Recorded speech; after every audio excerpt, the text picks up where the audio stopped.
Hi, good morning. I'm Mike and I'm here at Club Fred, and we're going to be doing an experiment today with solar heating. Now, the sun has a lot of energy.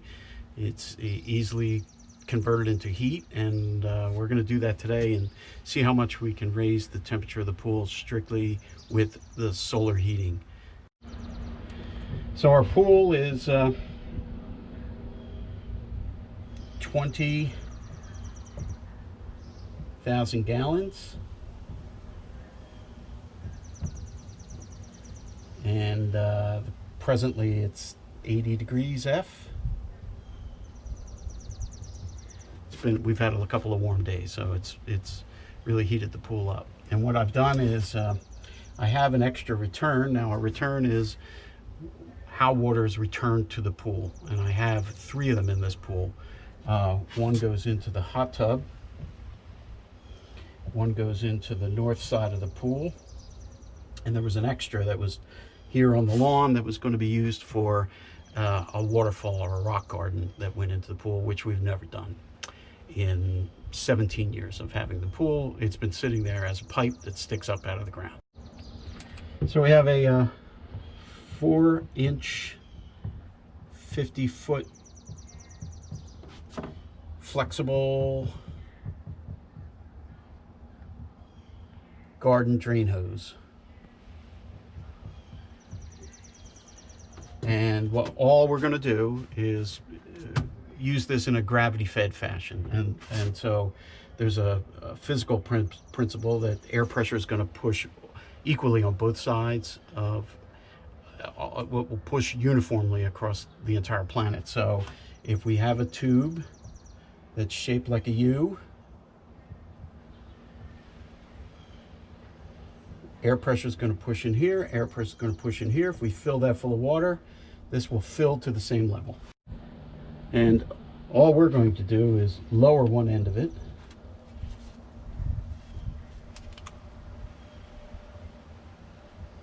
so that it's high enough that this portion of it fills with water.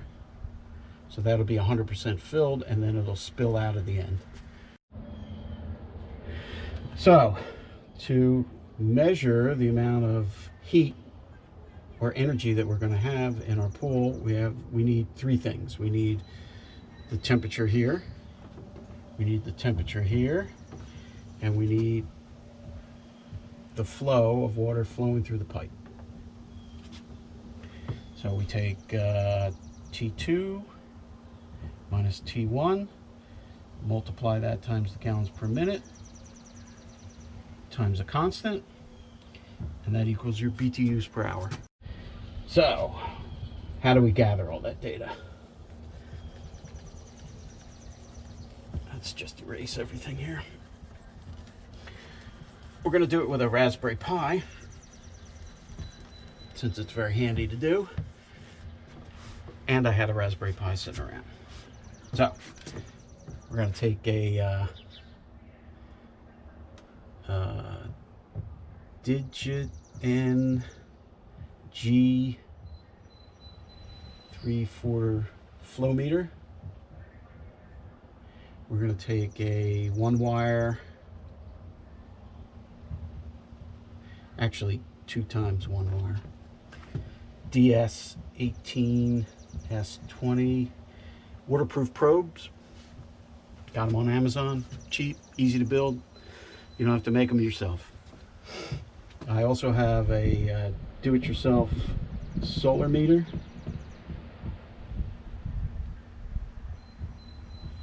And the camera on the Raspberry Pi. So the idea here was to get an idea of how much sun you are actually getting.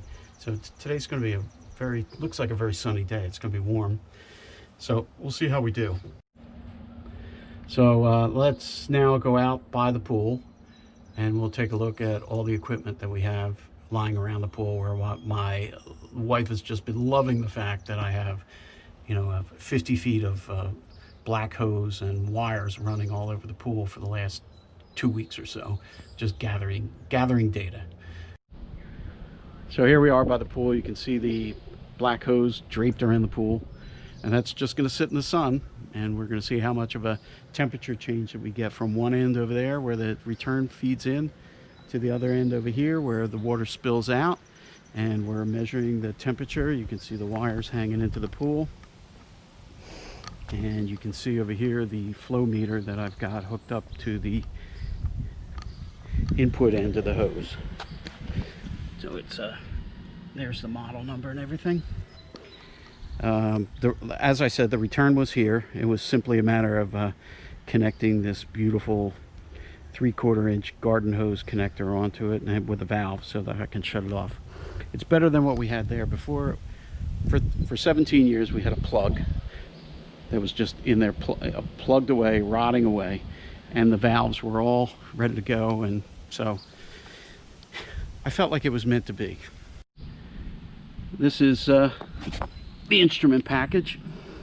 It is Raspberry Pi Model B. It is battery powered on a 10,000 milliamp battery that pretty much lasts all day. Goes till 8 or 9 o'clock at night very easily.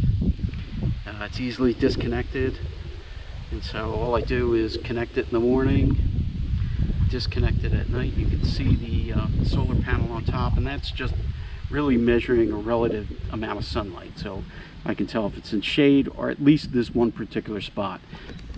At least I didn't get completely carried away and put 15 solar panels along the drain. I was this close to doing that, but I did not actually do that because it would have been ugly, and there's too many wires, and it would have been too hard to do. So let's take a minute and talk about what our expected results are and how we're going to measure that and how we're going to determine the amount of BTUs that were actually added to the pool. So in an ideal world, we would have a time and BTUs per hour,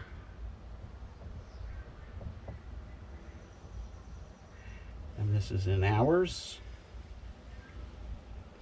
And in an ideal world, it would go straight up, straight across, straight down, so that this area,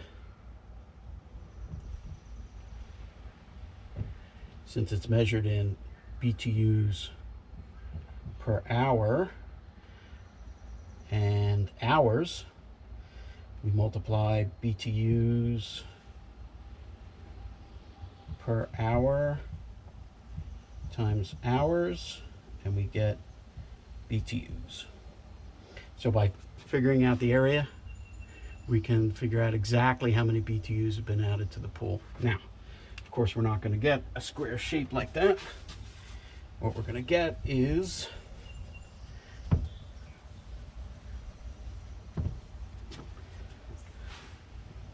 a bell curve, right? We're going to get something that looks like this, where this is midday and this is the beginning of the day and this is the end of the day. It may drop off more slowly, there may be a different shape to this, but it's not as easy as simply multiplying it out. So we could figure out a polynomial that would explain this curve, something like minus some constant x squared plus some other constant x plus some other constant. Or,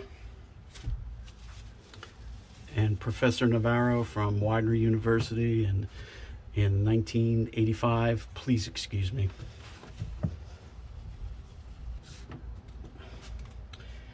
we can use what are called Riemann sums, where we go through and we figure out little portions of things and we add all those little portions together. Now, it's not 100% accurate because what we're going to do is add up rectangular blocks, and so we'll get better resolution as we make these smaller, but if we add all these up, we can get that area of the curve. And so that's how we're going to do this. We're going to go through and figure out the delta T, figure out how many BTUs per hour for each one of these items, and we're going to use what are known as right-hand Riemann sums, and we're going to get all these areas, add them all up, and that's going to give us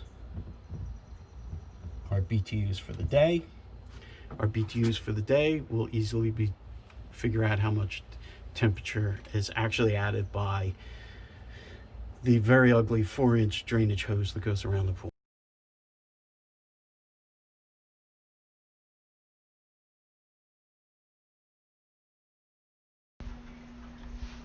So, what were our results? Given that we had a 20,000 gallon pool and each gallon of water weighs 8.33 gallons, that means that we require 166,600 BTUs to raise the temperature 1 degree. So if we had put in 166,600 BTUs, it would have gone up 1 full degree. And on this particular day, we added approximately 22,000 BTUs, and we raised the temperature of the water a whopping 0.13 degrees Fahrenheit. So of the 5 or so degrees that the temperature went up during the day, 0.13 were the part of the giant black tube that I had draped around the pool.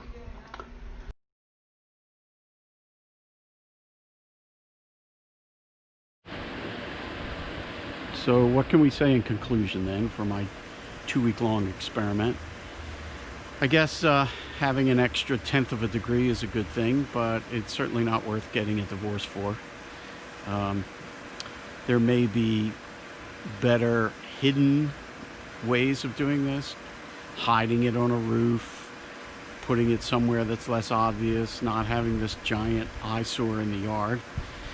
And there were also some other further details that I included, and that a couple of days I changed the flow on the pipe, and I found out that I actually got more energy from the system when you had a higher flow, even though it didn't feel like the temperature was that different, right?